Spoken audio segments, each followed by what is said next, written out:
Hello and welcome to week 6 of Hexter 5.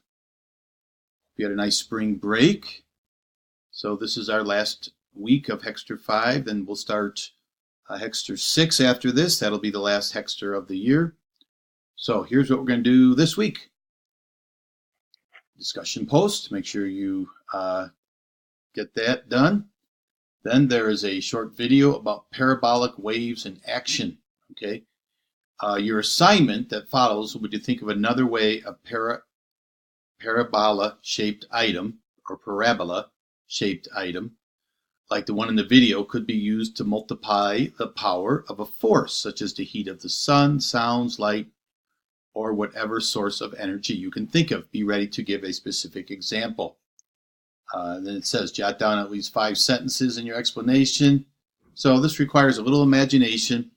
Perhaps some research if you need to. Do some research on the web. If you need to, just cite the source, whatever source you use, if you need to use the web to do some research. If you come up with something out of your own imagination on how to magnify a force using a parabola, feel free to do so. But watch the video first. This is the assignment for it right here, 30 points.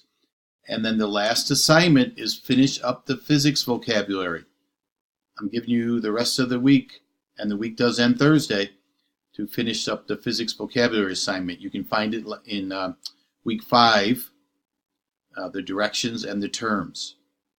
I would make it a point to stay busy this week, and I've left it a little bit light because I know some of you probably need a little extra time to finish up the physics vocabulary. So let's get after it and get it done. Have a great week.